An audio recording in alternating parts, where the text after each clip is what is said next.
Mike Brennan, known as Mike Bone on Instagram, is a graphic designer by trade who went from going on a giant pause in drawing to getting back to it every single day for 9 years straight. And that shift pretty much saved his life. If you'd like to hear his story, then join us as we discuss art as a tool to overcome depression, why you can't find balance, what it means to be a real artist, bringing in the traditional feeling to digital art, and tips to get you to make more art. Want to be part of the show? Then send in your questions or topics you'd like to see covered to our email at hello@etcherlab.com. If you send us an audio recording, we might include it in the episode. Hi, I'm Anya, and this is Make More Art, a podcast by Etcher, meant to inspire you to keep on creating. Now let's hear from our guest. Okay, Mike, I was listening to your own podcast because I know you have your own podcast. I was looking through your art. So can you, for all the listeners who do not know you yet, because they're about to, can you give us a short, condensed version of where you came from and what you're doing right now? Yes. Condensed may be a challenge, but I will do my best. Yes. So my name is Mike Brennan, and my background is actually graphic design. So I went to art school in New York City, the School of Visual Arts for graphic design, worked in the field for many, many years. Came to a point where I was doing a lot of work in that field and not anything personal, and really felt like I needed to get back in touch with that place where I was creating art because I loved it and because it just brought me joy.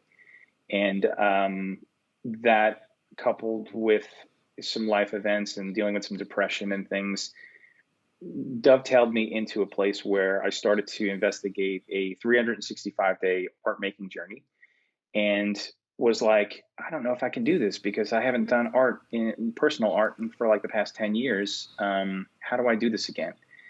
But step by step, slowly, day by day, I started to apply myself to that and learn and grow and understand some things, find my voice, find my style. And through that journey, realized that this stuff isn't just for me, but I think it's also for other people. It's other creatives who are maybe struggling, maybe stuck and frustrated. And so started to figure out what are the key principles and takeaways that I've learned and how can I share them with other people. So today, that's really where I'm at, where I do graphic design still. That's my part of my business, logos and branding and such. But then there's also another side of my business where I am, helping other creatives. And I have a podcast, like you said, called Creative Chats, where I talk with creative people of all sorts of expressions, because I believe that the creative journey and process is something that we can all learn from each other, regardless of whatever the particulars are. There are universal things in people's stories and experiences. And sometimes as artists, we feel like we go away in our cave and we create, it's a solitary activity. And it can feel very lonely sometimes, especially today, in our culture right now.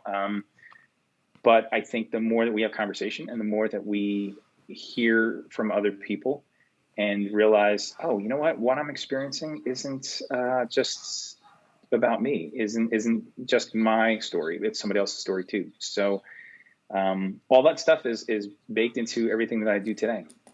Awesome. You did it. You somehow managed to condense it into like 2 minutes. I'm mesmerized. I was not, you're good at this. I'm terrible at it. Okay. First off, this is why I was so excited to talk to you. I also have a graphic design background as well. I also had a huge gap, like stopped doing art for a long time. And I see a lot of myself in your story, and I love how important, essential, maybe that's the word, to you. It feels like, art brings us all together, and creativity is a little bit everywhere, not just art making. And your podcast is living proof of that. So my first question would be, after 10 years focused in the graphic design and other things and completely, you know, not thinking about art. What was it? What do you remember the moment that made you just click and realize that art was something that needed to be part of your daily routine? Yes. So there's in that 10-year gap, right? So there's a little bit more to the story. I was working in the design field, bouncing around probably every 5 years or so. You'd kind of hit a ceiling where either you felt like you couldn't go any further in a company, or there were personnel changes or other changes. And part of that also is let me use one job, go as far as I can, use that as a stepping stone to something else. But I got to this point where there was like a deadline every 2 weeks. I was doing magazine layout, loved it, great people, great company. But I just started to feel like I was part of the machine. And I wasn't enjoying the work that I was doing. And I had another deadline right on top of it. And that really wore on me for a little while. And then there was another part of me that was very relational and very much into helping people, and very plugged into my home church, and trying to serve people basically, and help and be a part of something relational. And so that tension in me caused me to really desire to leverage more of my time and energy and effort to helping people. And so I ended up going into full-time ministry for about 10 years. And it was during that 10 years that I wasn't really doing much art at all. I did some design stuff in the context of ministry where it was, but that wasn't the focus. And then again, I didn't do any personal art whatsoever. So I didn't realize how much that was going to mess with me, because when you're an artist and when you're a creator, you have to create. And when you don't, it messes with your rhythms. It messes with your whole being, because you're not doing the thing that you are supposed to be doing, and the thing that really brings not only you life, but the people around you. So deny that long enough and things will start to fall apart. And so that culminated with a couple of other things. I found myself in a place where I was suffering from depression, and was trying to make sense of a lot of things, and was Not trying sorry to to, interrupt you, but how does one find themselves in the place of depression? How did you notice that was happening? yeah. Well, that's a great question. And to be honest with you, I didn't notice. The people around me noticed. They started saying things like, "You're not yourself." And I was like, "What are you talking about? Who would I be if I'm not myself? Like, I don't understand what you're talking about." And they were like, "You're you're not relating to people the same. Your just countenance isn't the same. Like, the way you're showing up in life isn't the same." And the thing was, I was so busy. I had so many responsibilities, and I had a lot of roles that were not in my gifting, Mm-hmm. more administrative type things. And I was kind of thinking to myself, well, if I was depressed, I would just be like on the couch all day, just all kind of sad and mopey, and Not like, getting out of bed. yeah, I'm like, that's what depression looks like. But that's not what my life and experience is right now. But I didn't realize the full scope of what depression really was, Yeah. and how it could show up. And so the more that I started to embrace that thought, and I realized that emotionally, I felt like a knotted up ball of twine, and I couldn't Mm. find the edges. So I couldn't find and figure out, even to self diagnose, what's my problem? How do I get out of this? How do I find hope again? I Mm-hmm. started to feel like I was walking around with like a huge bag of rocks tied to me, so that everything I was doing was so much effort. Mm-hmm. And that culminated with just some other life events. My father being diagnosed with cancer and passing away very quickly. Mm-hmm. A family situation where I had to leave the position that I was in, and then we had to sell our home, and just a lot of loss, Mm-hmm. a big season of stripping away. And we feel like you just come to this place of rock bottom, and you're like, is this what life has come to? Like, where do we go from here? Or is there a place to go from here? It was very dark and very, just, it felt hopeless for a long period of time. Did you Now, thankfully, realize that? I did in some sense, because it scared me, because I always felt like I was able to be an optimistic person. I was able Mm. to have hope and find hope in things. And especially in the place of when I'm in doing ministry, I'm all about trying to help other people and bring hope to them. And here I was in a place of leadership, and I'm like, I can't even lead myself. So it was a very difficult season, but thankfully I was surrounded by people who encouraged me to seek help, um, and then because of having to leave those situations, the job in ministry, and trying to figure out what comes next, that led me on a path where I ended up taking another design position. It was in another church. That's what brought me to where I live now, currently in New Jersey. And it was a moment where it was like, we're going to pull the car on the side of the road. We're going to get some health and some perspective. And I'm not going to be in a place of leadership and making high decisions and in authority anymore, but I'm going to be off to the side, getting some health and getting some renewed perspective and life. And I resisted it at first, but it was one of the best things that could have happened, because that led me back to my art. And I remember journaling every day, just trying to pour out my emotion and try to make sense of some of my thoughts and my feelings and experiences.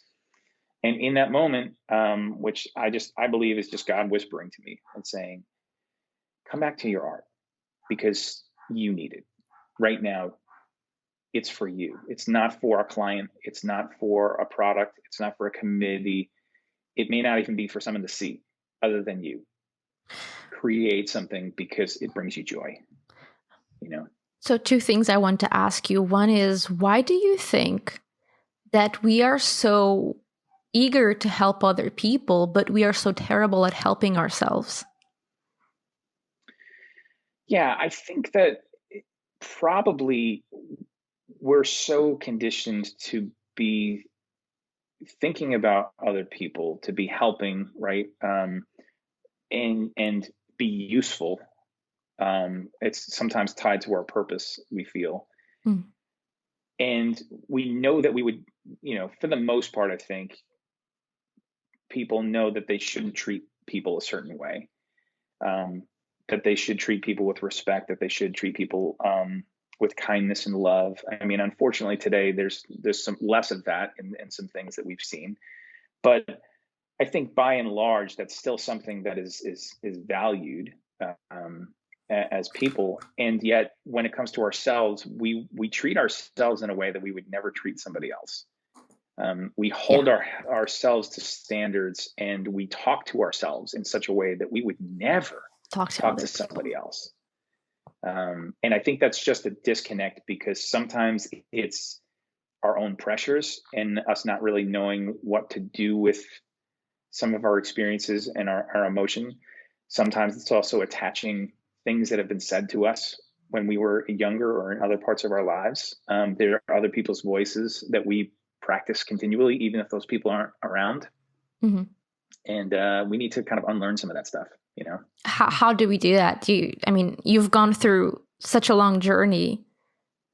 How can we Yeah. help ourselves? How can we be kinder to ourselves? Because this is for everything, for life and for our own art. Because as we make art, it looks like we're always afraid that this, imaginable cop or judge is going to peek through our shoulders and say, "Oh, what you're Yeah. making is terrible. Oh my God, you're such a beginner." And the person who has that voice, it's usually ourselves, and we are our own biggest enemies when it comes to stopping ourselves from making art. So how do you, maybe the word isn't tame that voice, but how do you befriend it? Yeah, I think it, from the more that I push into that stuff and the older I get, I think there's so much of it is tied to mindset. And I think we need to learn how to value ourselves and who we are and what we can do. Some of it is an identity thing for us, Mm-hmm. like knowing truly who we are and what value we have. For me, that's tied a lot to my faith and to who I believe that God has created me to be, and why I'm here and helping other people and living my life in such a way that I can hopefully make things better. Even if it's for the people who are around me, I want to be a blessing. I want them to feel like they're loved and seen and heard, and the things that I create can move them and touch them and bring some beauty. So, if I don't know that about myself, if I don't know enough of who I am and remind myself enough of who I am, then I can't show up the way that I need to, not only for myself, but for the people around me. So there's a lot at stake. And so I think there's no easy path or answer, I don't think, but I think it's one of self exploration and discovery, rediscovery, and working on mindset. It's exposing what is it that I believe about myself that is not helpful, and where did I start believing that? Where are the lies that I've taken as truth, and how can I replace that with what's actually true? Because the more that I can do that, the more that I'm breaking through some of those limiting beliefs, the more that I can show up and do more things of maybe what it is I'm supposed to do here. Because I think we don't realize sometimes what's actually at stake. Again, not just even for us, but for somebody else who may be waiting on something that only you can create, or how you're going to show up in the world. You could be the difference maker that could set off a chain of events or the ripple effect that you'll never even actually know about. But had you not shown up, that wouldn't happen. Yeah.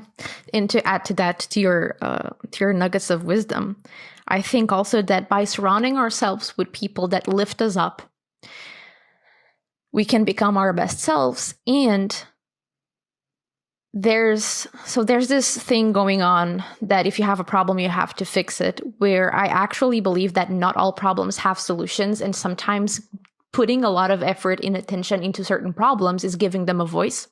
So some problems or some people or some bad situations sometimes are better just left ignored because we're not giving oxygen to the fire so it burns brighter. So I think there's also that. So sometimes you just need to know when to just not pay attention, like the haters online. Oh, look at them spending their own energy commenting on my stuff. That's on them. I'm not going to spend my energy, getting back to them, because that's just, not productive, and leave it aside. And mindset, something else that I just want to point out is mindset is not something that once you have it, you got it. It's something that you have to work towards all the time. Like, oh, you got to find balance. You don't find balance. You may just tip on it. I'm like, oh my God, I'm balanced right now. But you have to keep on juggling just, oh my God, one weird step and I'll just go a little bit more to the left or to the right. So it's a work in progress. It's not something that you get and it's done. It's constantly putting in effort and, calming yourselves. Okay. Thank you for that conversation. So now going a little bit into the art, before I dive in further into that, when did art become essential to you? When you were a younger kid? Yes. Yeah, I knew early on. I mean, I was the typical kid who was creating drawings and having them being put up on the fridge by my parents. All that stuff, right? I mean, that's how everybody starts out, but obviously not everybody continues on that journey. But for me, some of my earliest memories were creating greeting cards for family members. And, sometimes it was me actually tracing comics. Like we would have our Sunday funnies pages, the comic strips, and it was like Garfield or like, whatever cartoon characters. And I would make my own versions of them and then create these greeting cards and then give it to family members. And looking back, I realized, that it was very formidable for me because I made this thing, I gave it to somebody, and it made them smile. It had an impact on their life. And that instilled in me from that early moment, I want to do this for the rest of my life. I want to create things that move people, that even if it just brings a smile, to know that I have the power to create something, to make that connection and to have that happen, that's an incredible thing. And so it was just natural, and it was part of what I wanted to do more and more of. And as well, when I was younger, I watched a lot of cartoons. That was my world. Research. It was, Looney Tunes. Yeah, well, and it's funny because I never actually thought about who drew the characters, like who the animators were, who the artists were. I didn't It actually was care there. about Yeah. that. It was like, yeah, I cared more about the characters, the world. Like I wanted to be a cartoon. I wanted to jump into the screen and live in those environments and get whacked in the head and not have it like, result in anything that was actually hurt, And That's what I if you wanted to don't live. look at the ground, you won't fall. It's just as long as you just don't Exactly. look down. Oh, good. Goodness gracious. Oh my God. Okay, so art was always there for you, and it was what when you. So when you went to college, did you go for graphic design or general design, or did you go for art? No, so, I had that. I was in high school, was taking a lot of art classes in high school, loved it, continued to explore some things. And, the conversation that all parents dread came, and it was like, hey, I want to go to art school. So, my parents were kind of like, are you sure? Like, and I get it. They only want what's best, as most, all parents want their Mm-hmm. child to succeed. So, I was in the place where I was like, no, this is what I want to do. And they realized I was going to be stubborn enough. And so the conversation turned a little bit to, well, if you're going to go to art school, can you at least major in something that potentially gives you a career making some kind of money? They didn't want me to be the quote starving artist, of course, right? Yeah. So we talked about graphic design, and I was okay with that because I thought to myself, well, I could maybe do some like album covers or something in the entertainment industry. There was enough of an interest thematically that I was like, okay, I can see myself doing that. Besides the fact that as I started to get more into the circles in art school, I was really overwhelmed with the amount of talent I was surrounded by. Mm. And I actually convinced myself that I was not a great artist and could not draw, would never be successful as either an illustrator or a fine artist or anything other than graphic design because I couldn't do photorealism as a style. Oh my God. Oh. And that was the thing that stuck in me. For whatever reason, that was the benchmark for me of success. And that was a successful artist. If I could do photorealism and my proportions were great and perfect, and values were such that this thing looked exactly like a photo, then great. But I struggled immensely with that, and therefore told myself, I guess I'm just not cut out for that. So I concentrated all my effort on graphic design. I was like, I'll be okay with color, I'm fonts and design, layout, all that stuff. Great, no problem. I could do that. Totally not an issue at all. But there was always this nagging sense of like, you're not good enough when it came to other type of art. And I knew like intellectually, like there are other types of artists out there. There's a lot of types of artists and famous ones, things that you'd see hanging in a museum that are not photorealistic. I knew this, but yet for me, that hung over me in that was one of those lies I had to confront and realize, no, actually I'm a mess and I need to embrace my mess. And I may draw things that are wonky looking and weird proportionally or not correct, in those terms, but that's okay. And that's actually good because that's me. Mm-hmm. And the more that I can show up in my art being me, the more that it's going to be authentic and the more it's going to resonate with the people around me. Yeah. And it's not going to look like I'm just trying to copy the masters or copy some ideal that I think I should. It's not playing a role, it's being authentic. Yeah, that makes a lot of sense. Because again, so okay, first thing, so many things, I'm trying to control my rant monster right now. So one thing is, I love how you say that back when you stopped making art, you came to the realization that if you do not create, if you don't put it out there, it kind of consumes you from within. It's like a superhero. If they don't release their power every once in a while, the power consumes them and they go to the dark side and the world is all in trouble. So that's like the power of the artist. We should make an illustration about this. If you're listening to this episode, I'd love to see that. So make some art.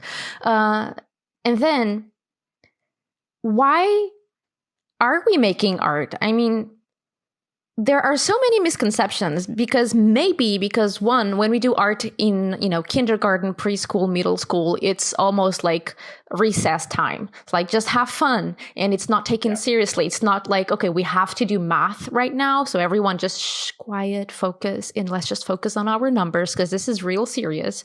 While when we do art in, school, it's super chill. So maybe that's part of why we have this mindset that being an artist is not serious enough, or there's no jobs. When, if you look at anywhere, Netflix, HBO, Disney, it's all through art. So it's not just the cartoons. In cartoons, it's a lot of people to make one episode, let alone a whole series. It's also in movies. It's in the menu of the restaurant you see. It's everywhere.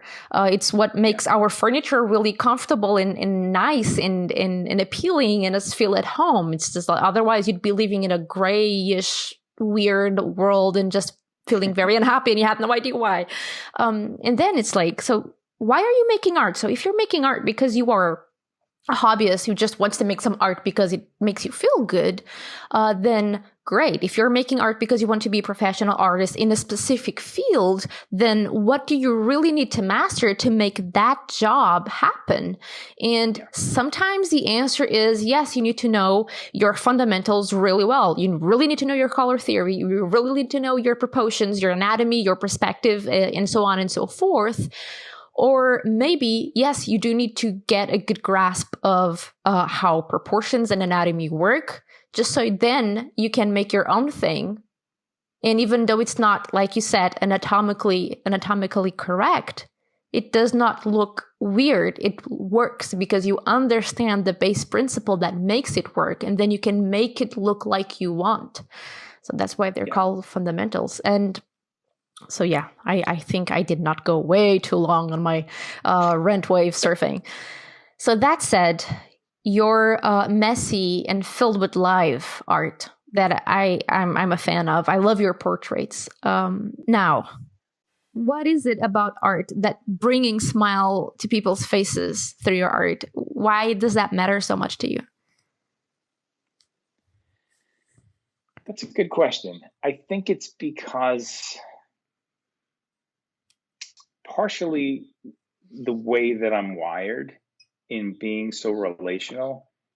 I think as a kid, I was a kid who was very shy and didn't feel like I fit in with a lot of people. Don't Didn't we belong. all? Yeah, it's true. It's true. The more that you live life and the more conversations you have, you realize that that's probably more the norm than the people who felt like they fit in. But when you're a kid, you don't know any better. And I think that helps shape some things for better or worse. And one of the things I think that was good was that it continued to foster a sense of empathy in me, and to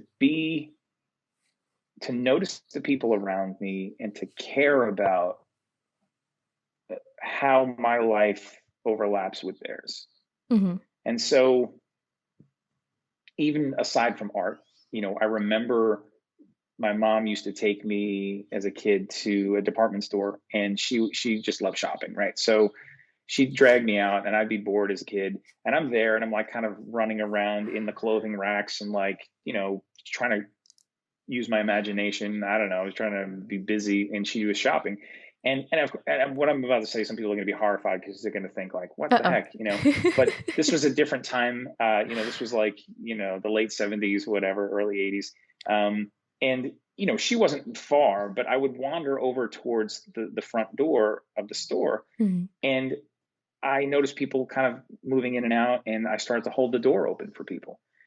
And I then saw people go, "Thank you, young man. I really appreciate that." And they smiled because I held the door open for them. And it made me feel good to know that, again, I could do something as simple as hold the door open for somebody, and maybe they were having a bad day, and that small act made them smile. It made them feel seen and noticed and cared for by a simple thing. Yeah. And so I think the more that I could identify that, and the more that I could gravitate towards that, whether that was in my art or outside of my art, the better person I could be and show up as. And then again, the more blessing there could be for other people around me. You know, you said something a little while ago. I'm not saying your exact words because I can't remember the exact words, but something along the lines of it looks like we have more of the bad out there today. In my own opinion, I just think we have way more access to information than we had before.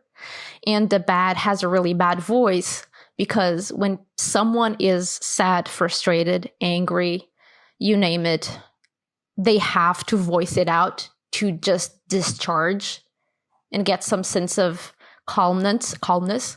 While when you do something really kind to help someone else, they get filled with, love or joy or happiness, but they don't necessarily feel the need to say it out loud to other people. Yet I do feel like they feel compulsed to do something nice for someone else.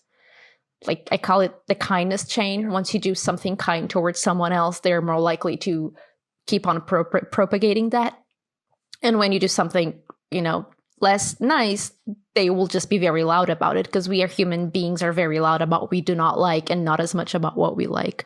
Yeah, all of this just to say that I find it fascinating that we can spread goodness and kindness through our art. I mean, I saw this video on again, social media the other day that someone was, as you probably do, a lot of artists do it. You go on the train and on subway and just sketch someone that you see.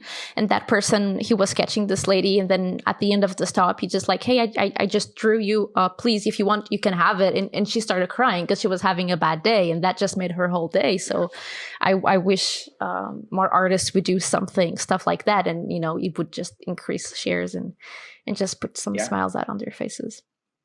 Okay, focusing on your art now before we wrap this up, because we still have some time. Digital or traditional, and why? As far as my preference, yeah. So it's funny, but I definitely do. I'd say 85, 90% digital. And I say it's funny because when I was first getting back into my art, my personal art, I swore off digital because it was too close to graphic design. I needed to separate in my own mind that this was for me, not for work. And if it was for me, it was going to be in a sketchbook. It was going to be with traditional materials that I hadn't used since I was in art school, and blowing the dust off of all my supplies that were dormant for so long, right? So I started with more traditional. I started with, analog, if you will, and then slowly started to make some allowances because what I found was I needed to break things down into small projects. That's how I worked best. That's how I managed to, this journey that I shared before, the 365-day art making journey. I started that, and I'm now in year 9, where every single day I've shown up and done a drawing or painting. And that in the beginning looked like I have 15 minutes. Can I do a quick sketch in my sketchbook, just, with a pen, and how to be okay with that. Then I started to do certain 30-day themed projects and things. Moved into some other spaces. I said, I'll allow myself to do something digital on my iPad. And not feel like it's graphic design related and just be okay. And then honestly, the biggest game changer for that was when the Apple Pencil came out, and I bought I upgraded my iPad to, the really big size, and that coupled with Apple Pencil, it was like nothing else that I had experienced prior. And using programs like Procreate, I was amazed by not just the intuitive nature, because I could never, I tried to do the Wacom tablets, but that there was always a disconnect with me looking at the screen and drawing with my hand over here on the tablet. And I was like, it didn't feel right to me. I could never get used to that. But for me, on an iPad, drawing with Apple Pencil, looking where I'm drawing, it being much more intuitive, coupled with the amazing brushes and other presets that you could now have that make things look more analog. It doesn't feel cold and digital. And that's what I love, is bringing a lot of textures, a lot of splatter, a lot of that stuff in a digital environment where some people look at it and they go, you did that digitally? Holy cow, that doesn't look digital at all. And I'm like, exactly. That's why I love doing it like that. So I say digital, but it's also bringing in textures and aesthetics that are not digitally looking, if that makes sense. It does. So the way that, and I was just hearing about your 365 art making journey. So did you set out to make a drawing a day for a full year, or did you organize that in sprints of months? How did you? Yeah, so when I first came back to my art, it was, okay, I need to do this for me, right? I need to figure out what this looks like. And then thinking, how am I going to show up for 365 days when I haven't shown up for 10 years? That's too big of a leap. That's like telling me you have a suitcase of $1 billion for me. Great. I can't imagine that, unfortunately. If somebody wants to give that to me, great, let's talk. But I needed to break it down to smaller bite sizes so that I could figure out what it would look like, and also not feel like I was shackling myself with something that I was going to become disinterested in. So I said, okay, I'm going to do 7 days of my pets or animals and just do some drawings, whatever I could manage, and some of this earlier on, right? So I have a family, I have a job. I'm trying to fit this in my life, and I would have to steal moments. I would steal time during a lunch hour. I would steal time during a commute. I would steal time at night when everybody's in bed, or earlier in the morning before everybody got up. Or maybe I was at a store and I was waiting in line, and I just, was waiting for the checkout, and that time normally would be wasted. How could I start to redeem those moments? And so that's where it really started to take shape, in those small moments, with again, breaking it down, saying, can I do 15 minutes? Maybe that's all I can manage today. Be okay with that. And it comes against what I call the masterpiece mentality, which is, I think a lot of artists want a huge time block to be able to sit down, create the masterpiece in one sitting, come out of their studio, holding it up high with a beam of light from heaven, and say, it is done, here it is, it's for the world. Yeah, exactly. But the truth is that doesn't really happen. Yeah. Those are the outlier experiences. So what really happens is, you show up, you make some mistakes, you explore, you figure some things out, and then you kind of rinse and repeat day after day. It's the stringing together consistency that allows you to have those breakthrough moments, and those moments where, yes, now I've produced this piece where I feel it's one of the best things that I've done. But you don't just sit down and do that because you have, half a day to dedicate to it, or because, you just think that that's how it's supposed to work. Even the masters didn't do that, right? We're looking at work in museums. That's pretty much like the ancient highlight reel of Instagram, right? Yeah.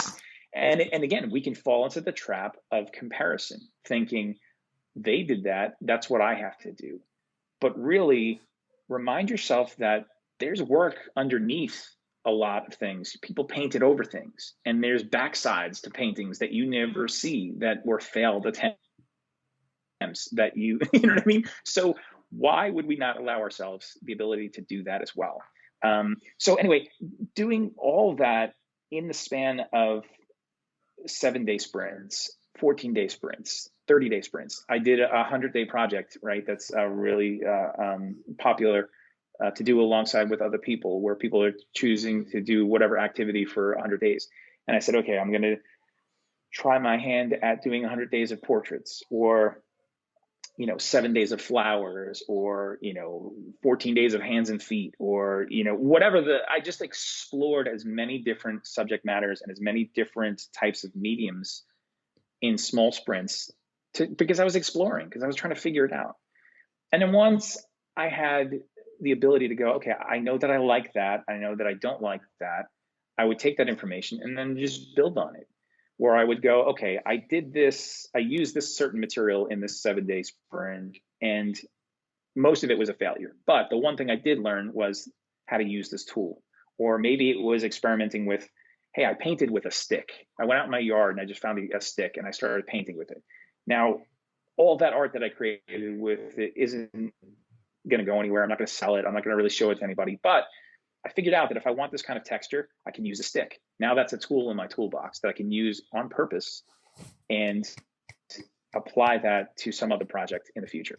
So it's understanding that there's so much to this is a journey, and it's giving yourself permission and giving yourself a place to show up consistently and take off the pressure of it has to be perfect. It has to be a masterpiece every single time. Understand that each thing has its place in the context of your overall journey and story. Wow. It's great. Before we wrap up, any last words you'd like to tell anyone who's going through a hard time trying to get back at art and having no clue where to start? Yes, I would say a couple of things. Number one, treat yourself with kindness. You are probably beating yourself up. And like we said before, you're talking to yourself in a way that you wouldn't talk to somebody else. So start with kindness, gentleness. Allow yourself to be in your space where you are and understand that it's not a permanent place. And then I would say, engage, show up. And sometimes it seems like the most uncreative thing to do, but sometimes the best thing that we can do is actually put it on our calendar and guard it like an important appointment and say, in this hour or this half hour or whatever it is, this is when I'm showing up to do my art. And whatever happens in that, I'm going to be okay with. And then I'm going to rinse and repeat. I'm going to show up again and do that again and not worry about, well, I'm going to show up at that half hour and then spend that whole half hour trying to find my art supplies or think about what is it that I'm going to create. I'm going to be like staring at a blank canvas, steal other moments to do some of that stuff. Set yourself up with a place if you can. Know where your supplies are. Have all the stuff ready so that any of those barriers don't block you from the beginning. And create a list in your phone in the notes section of some things that you'd like to explore or some things that you need handy, some ideas, some concepts, so that when you can sit down, you can at least start to play and let it be that. Play and experiment, because then it's freedom. It's not perfection, and there's not this sense of like weightiness that paralyzes you and makes you just, not even start. Show up, be consistent, whatever that looks like for you right now. Keep building, be engaged. When was the last time that art made you or a friend of yours smile? Share your stories with me and Mike in the comment section of the post associated with this episode at etchrlab.com/Brennan.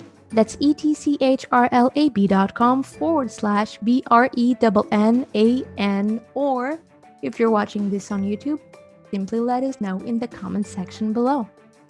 Also, I really want to take this opportunity to let you know that this podcast is going through some interesting changes. So please make sure to listen to the next episode where we will make an official announcement. If you're enjoying the podcast, please help us keep the show alive. You can subscribe and give us a 5-star rating and review on Apple Podcasts at etchrlab.com/go/Apple. Or if you're more of a YouTube viewer, please make sure to subscribe to our channel and ring the bell to get notified about our most recent videos. Sharing is caring, and every little bit helps. Thank you so much, and I'll see you next time. Until then, let's make more art.